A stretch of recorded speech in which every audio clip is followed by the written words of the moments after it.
আগামী মাস, আগামী সপ্তাহ, আগামী বছর, আগামী দিন, আগামী রবিবার, আগামী সোমবার বা আগামী গ্রীষ্ম, যে কোনো একটা কিছু যখন আমরা আগামী দিয়ে বলতে চাই, এই কথাগুলোকে আমরা ইংরেজিতে কীভাবে বলতে পারি?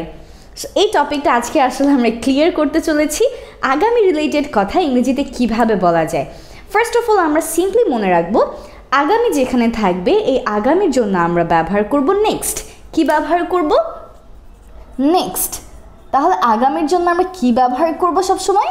নেক্সট। ঠিক আছে, তাহলে আমরা যদি বলতে চাই আগামী দিন, সেই ক্ষেত্রে আমরা কি বলতে পারি?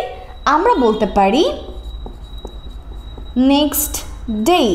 সিমিলারলি আগামী মাস, নেক্সট মান্থ, আগামী সপ্তাহ, নেক্সট উইক, রাইট?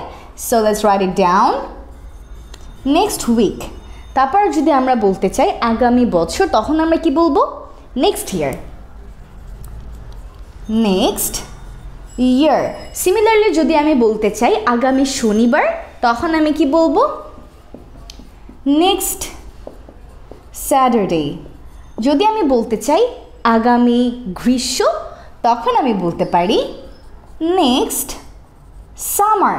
তো এরকম করে আসলে আমার যা ইচ্ছা সেই কথাটাকে কিন্তু আমি নেক্সট দিয়ে এভাবে সাজিয়ে বলে ফেলতে পারি।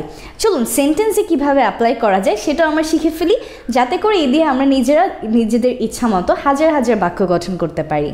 প্রথমে আমরা এখানে লিখেছি আমি আগামী মাসে ঢাকায় যাব। আমি যদি কথাটা এভাবে বলতাম আমি ঢাকায় যাব, তাহলে আমি কি বলতাম? I will go to Dhaka. তাহলে আমি যদি বলি আমি আগামী মাসে ঢাকায় যাব, I will go to Dhaka next month. That's it. I will go to Dhaka next month. অনেকে আমরা একটা ভুল করি, তা হলো এই নেক্সট দিয়ে যে ফ্রেজগুলো আছে তার আগে প্রিপোজিশন ইনকে বসাই। ফর এক্সাম্পল এই সেন্টেন্সটাকে জিজ্ঞেস করলে অনেকেই হয়তো নেক্সট কথাটা জানলেও এভাবে বলতো I will go to Dhaka in next month. I will go to Dhaka on next month.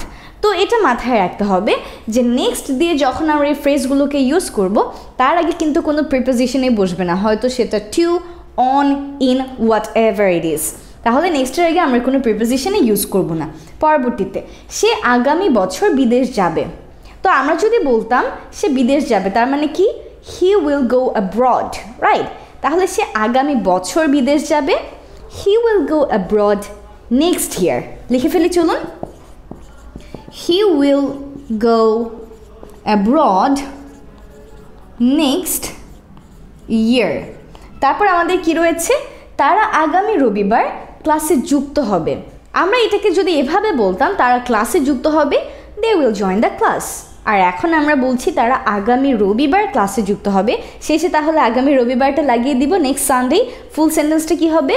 They will join the class next Sunday. Let's write it down.